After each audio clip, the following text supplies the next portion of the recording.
Hello student, एक व classes में आपका स्वागत है। मैं आकाश सैनी एंड आज हम पढ़ेंगे एग्रीकल्चर केमिस्ट्री के बारे में। एग्रीकल्चर केमिस्ट्री में हम अम्लीय मृदा एसिडिक सोइल टॉपिक के बारे में बात करेंगे, जो कि जेड ICAR BHU की दृष्टि से क्या है, वेरी इंपॉर्टेंट है। तो हम बात करते हैं एसिडिक सोइल के बारे में, यानी अम्लीय मृदा के बारे में। तो अम्लीय मृदा की हम बात करते हैं तो अम्लीय मृदा का pH क्या होता है, 7 से कम होता है। अम्लीय मृदा का pH 7 से कम होता है एवं हाइड्रोजन एंड एल्युमिनियम आयनों की जो मात्रा है वो क्या होती है, ज्यादा होती है। यानी हम अम्लीय मृदा की बात करें तो अम्लीय मृदा का pH 7 से कम होता है एवं हाइड्रोजन एवं एल्युमिनियम जो आयन है उनकी मात्रा क्या होती है, ज्यादा होती है। उस सोइल को हम क्या कहते हैं, अम्लीय मृदा कहते हैं। अम्लीय मृदा कितने प्रकार की होती है, 2 प्रकार की होती है, मतलब 2 टाइप की होती है। 2 प्रकार की होती है। पहली हम बात करें सक्रिय अम्लता।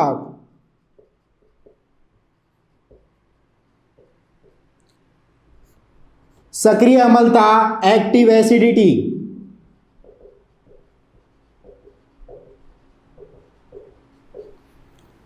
सेकंड हम बात करते हैं विनिमय अम्लता।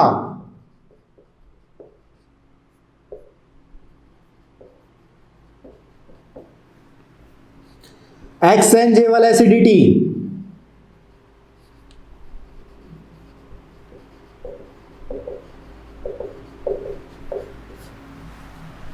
पहली बात करते हैं हम सक्रिय अम्लता यानी एक्टिव एसिडिटी की बात करते हैं तो मृदा विलयन में उपस्थित हाइड्रोजन एवं एल्युमिनियम आयनों के कारण जो अम्लता उत्पन्न होती है उसको हम क्या कहते हैं, एक्टिव एसिडिटी या फिर सक्रिय अम्लता कहते हैं। हम प्राय मृदा में देखते हैं जो सक्रिय अम्लता है मृदा में बहुत कम मात्रा में पाई जाती है, लेकिन सक्रिय अम्लता पौधों की दृष्टि से पौधों के लिए क्या होती है, बहुत इंपॉर्टेंट होती है। सेकंड हम बात करते हैं विनिमय अम्लता यानी एक्सचेंजेबल एसिडिटी। हम एक्सचेंजेबल एसिडिटी को साल्ट रिप्लेसेबल एसिडिटी भी कहते हैं। और जो विनिमय अम्लता है इसमें जो सॉइल कोलाइड द्वारा अधोशोषित हाइड्रोजन व एल्युमिनियम आयनों के कारण जो अम्लता उत्पन्न होती है उसको हम क्या कहते हैं, विनिमय अम्लता कहते हैं।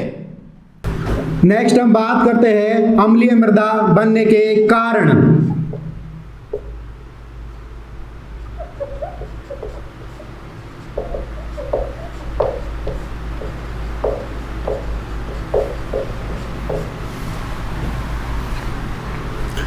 अम्लीय मृदा बनने के कारण यानी factor are responsible for the formation of acidic soil. तो एसिडिक सोइल निर्माण के लिए कौन कौन से कारक जिम्मेदार होते हैं। पहला है उच्च बरसात। क्या है, उच्च बरसात। हम इसको कह सकते हैं हाई रेनफॉल, मतलब जिन क्षेत्रों में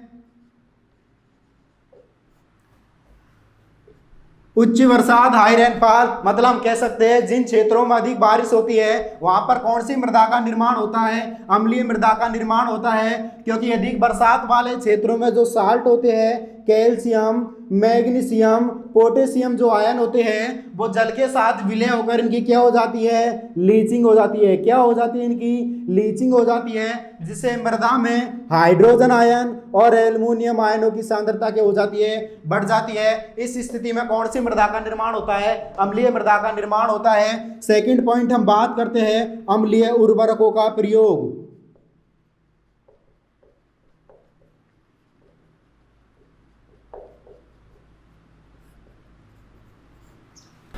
मृदा में अम्लीय उर्वरकों का प्रयोग करने से अम्लीय मृदा का निर्माण होता है। जैसे अम्लीय उर्वरकों में हम बात करें तो अमोनियम नाइट्रेट, किसकी बात करते हैं, अमोनियम नाइट्रेट एवं अमोनियम सल्फेट की हम बात करें।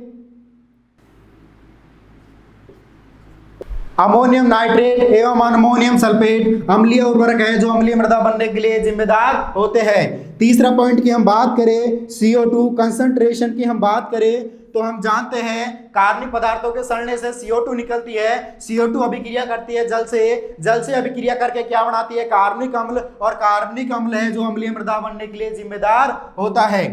फोर्थ पॉइंट हम बात करते हैं कार्बनिक पदार्थ यानी ऑर्गेनिक मैटर की हम बात करते हैं तो कार्बनिक पदार्थों से निकली CO2 मिलती है जल के साथ और क्या मिलकर बना लेती है, कार्बनिक अम्ल बना लेती है। क्या बना लेती है, कार्बनिक अम्ल बना लेती है, जो कि अम्लीय मृदा बनने के लिए जिम्मेदार होता है।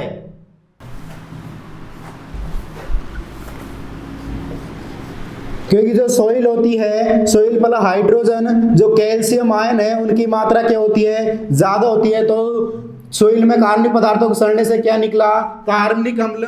तो जो सोइल में जो कार्बनिक अम्ल है, कार्बनिक अम्ल कैल्शियम आयनों को क्या कर देता है, हाइड्रोजन विस्थापित कर देता है, जिससे सोइल पर कौन से आयन आ जाते हैं, हाइड्रोजन आयन। कौन से आयन आ जाते हैं, हाइड्रोजन आयन आ जाते हैं। और कैल्शियम कार्बोनेट का क्या हो जाता है, निक्षेपण हो जाता है। नेक्स्ट हम बात करें कैल्शियम कार्बोनेट। कैल्शियम कार्बोनेट वापस मिलता है कार्बनिक अम्ल के साथ और किसका निर्माण कर लेता है, कैल्शियम बाइकार्बोनेट का निर्माण कर लेता है, जो कि कैसे होता है, मिट्टी में सोल्यूबल होता है और जिसकी लीचिंग होने से क्या होता है, अम्लीय मृदा का निर्माण होता है। अम्लीय मृदा का सुधार, हम जानते हैं कि अम्लीय मृदा का निर्माण तो हो गया, लेकिन अम्लीय मृदा को सुधारने के लिए किसका प्रयोग करते हैं, चूना यानी लाइम का प्रयोग करते हैं। वेरी इंपॉर्टेंट है जेट ICAR BHU की दृष्टि से कि अम्लीय मृदा को सुधारने के लिए किसका प्रयोग किया जाता है, चूना का। किसका प्रयोग किया जाता है, चूना यानी लाइम का। तो हम 1 by 1 पॉइंट की बात करते हैं, कैल्शियम चूना की। किसकी बात करते हैं, कैल्शियम चूना की बात हम करते हैं। तो कैल्शियम चूना का सूत्र क्या होता है, CaCO3 होता है। क्या होता है, CaCO3 होता है। CaCO3 क्या करता है, जैसे मृदा है, मृदा में क्या है, H+ आयन है। तो H+ आयन क्या होते हैं, कैल्शियम कार्बोनेट हम मृदा में डालते पर जो हाइड्रोजन आयन है, हाइड्रोजन आयनों का कैल्शियम आयनों के द्वारा क्या कर दिया जाता है, विस्थापन कर दिया जाता है, जिससे मृदा में क्या आ जाते हैं, क्ले पार्टिकल्स के ऊपर कैल्शियम आ जाता है और किसका निर्माण होता जाता है, H2 और CO2 का निर्माण हो जाता है।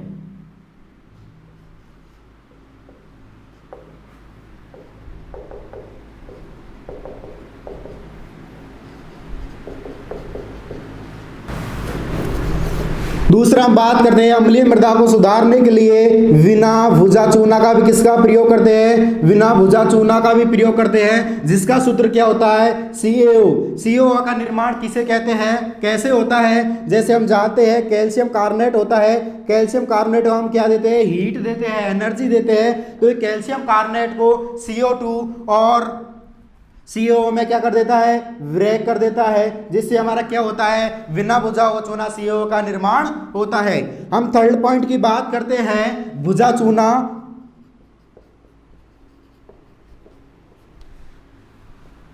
भुजा चूना जिसका सूत्र क्या होता है, CaOH का होल ट्वाइस। CaOH का निर्माण किसे होता है, जब हम बिना भुजे हुए चूने यानी क्विक लाइम कह सकते हैं, हम इसको क्या कह सकते हैं, क्विक लाइम कह सकते हैं। जब क्विक लाइम वाटर के साथ रिएक्शन करता है तो किसका निर्माण होता है, कैल्शियम हाइड्रोक्साइड का। किसका निर्माण होता है, कैल्शियम हाइड्रोक्साइड का निर्माण होता है, जिसका प्रयोग किसके लिए किया जाता है, अम्लीय मृदा को सुधारने के लिए किया जाता है। फोर्थ पॉइंट हम बात करते हैं डोलोमाइट। किसकी बात करते हैं, डोलोमाइट की। डोलोमाइट का सूत्र क्या होता है, CaMgCO3 का होल ट्वाइस। ये किसका सूत्र होता है, डोलोमाइट का। डोलोमाइट को भी अम्लीय मृदा सुधारने के लिए एक एजेंट के रूप में प्रयोग किया जाता है। हम 5 पॉइंट की बात करें, खड़िया या चाल। किसकी बात करें, खड़िया या चाल की बात करें, तो इसका प्रयोग भी अम्लीय मृदा को सुधारने के लिए किया जाता है। वेरी इंपॉर्टेंट है, जेड में आता है कि अम्लीय मृदा को सुधारने के लिए चूने का प्रयोग किया जाता है। बिना भुजे चूने का सूत्र क्या होता है, CaO। कैल्शियम चूने का सूत्र क्या होता है, CaCO3।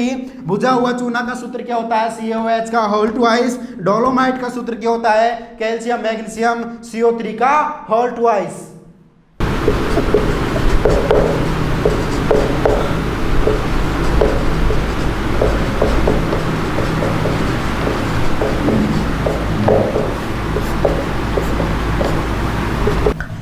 हम नेक्स्ट बात करते हैं पौधों पर अम्लता का प्रभाव। पौधों पर अम्लता का प्रभाव कैसे पड़ता है, हम फर्स्ट पॉइंट की बात करते हैं, इसके अंतर्गत सूक्ष्म जीवों की।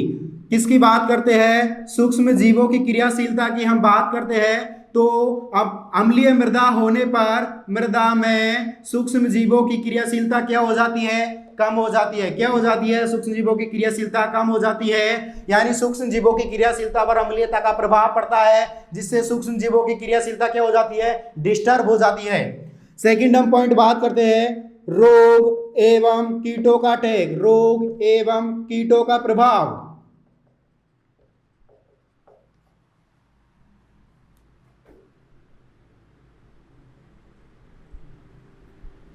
थर्ड पॉइंट बात करते हैं हम कैल्शियम एंड पोटेशियम आयनों की कमी।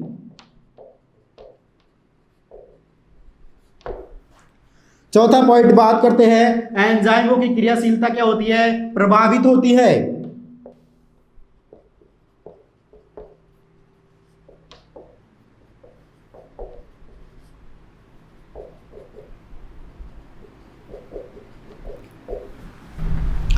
एंजाइमों की क्रियाशीलता प्रभावित होती है।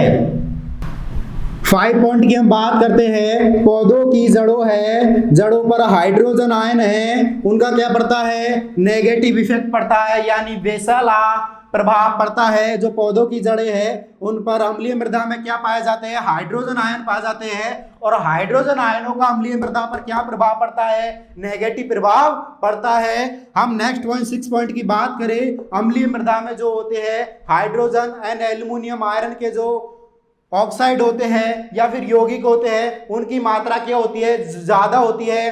तो वो प्लांट द्वारा मृदा से आयरन एवं एल्युमिनियम को क्या किया जाता है, ज्यादा मात्रा में अपटेक किया जाता है, तो जो क्या कर देते हैं, टॉक्सिसिटी, विषाक्तता उत्पन्न कर देते हैं। पौधों पर अम्लता की हमने बात की तो सूक्ष्म जीवों की क्रियाशीलता कम हो जाती है, रोग कीटों का प्रभाव बढ़ जाता है, कैल्शियम पोटेशियम आयनों की कमी कम हो जाती है, एंजाइमों की क्रियाशीलता प्रभावित होती है, पौधों की जड़ों पर नेगेटिव प्रभाव पड़ता है, क्योंकि हाइड्रोजन आयनों से पौधों की जड़ों पर नेगेटिव प्रभाव पड़ता है। सेकंड हम बात करते हैं एल्युमिनियम और आयरन यौगिकों की जो विषाक्तता है, टॉक्सिसिटी, अम्लता की कंडीशन में क्या हो जाती है, बढ़ जाती है। अब हमने अम्लीय मृदा को सुधारने के लिए किसका प्रयोग किया, चूने का। किसका प्रयोग किया, चूना यानी लाइम का हमने प्रयोग किया। तो अम्लीय मृदा में चूना या लाइम डालने से जो अम्लीय मृदा होती है उसमें पौधों की क्या होती है, वृद्धि है, क्या होती है, अच्छी होती है। हम मृदा में चूना डालने से पौधों की वृद्धि अधिक होती है, मृदा में नाइट्रिफिकेशन की प्रक्रिया क्या होती है, अच्छी होती है, हाइड्रोजन आयनों की सांद्रता कम हो जाती है, हाइड्रोक्सिल आयनों की जो मात्रा है वो क्या हो जाती है, बढ़ जाती है, सोइल का पीएच क्या हो जाता है, बढ़ जाता है। पीएच क्या होता है, negative logarithm of the hydrogen ion, उसको हम क्या कहते हैं, पीएच कहते हैं। पीएच की खोज सर्वप्रथम किसने की, सोरेन सर ने। वेरी इंपॉर्टेंट क्वेश्चन है, जेड में आ सकता है। 5 पॉइंट की हम बात करते हैं मॉलिब्डेनम की उपलब्धता। तो हम मॉलिब्डेनम की उपलब्धता की बात करते हैं तो खेत में चूना डालने पर मॉलिब्डेनम की उपलब्धता बढ़ जाती है। वेरी इंपॉर्टेंट क्वेश्चन है, molybdenum is the single element which found in, जो एसिड सोइल होती है उन एसिड सोइल में जो मॉलिब्डेनम की क्या पाई जाती है, कमी पाई जाती है। तो मृदा में हम चूना डालते हैं तो मॉलिब्डेनम की उपलब्धता क्या हो जाती है, बढ़ जाती है।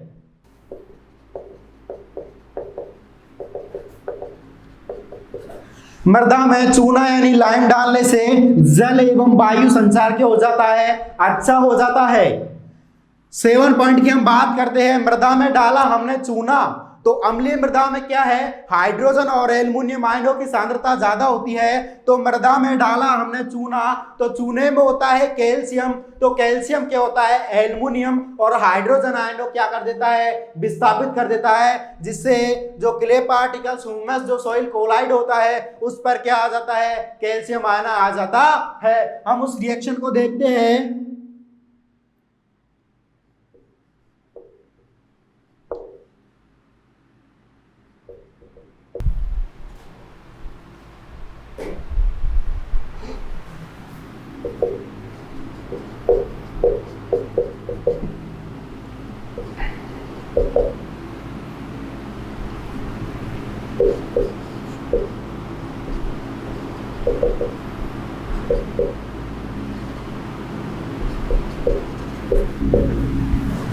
हमने बात की मृदा में चूना डालने से कैल्शियम हाइड्रोजन आयनों का विस्थापित कर देता है, उसकी रिएक्शन हम देखते हैं। सोइल पर हाइड्रोजन आयन होते हैं, हाइड्रोजन आयन हमने खेत में डाला लाइम, तो लाइम क्या करता है, कैल्शियम क्या करता है, हाइड्रोजन आयनों का विस्थापन कर देता है, जिससे जो सोइल होते हैं उस पर क्या आ जाता है, कैल्शियम आ जाता है, मतलब सोइल हल्की क्षारीय हो जाती है, मतलब अम्लीय मृदा से क्या हो जाती है, उदासीन हो जाती है, जिससे all over the property of the soil like है soil healthy status, fertility status, micro organism activities, enzyme activities, water holding capacity, nutrient uptake by the plant, all over the property क्या हो जाती है प्लांट की, increase हो जाती है।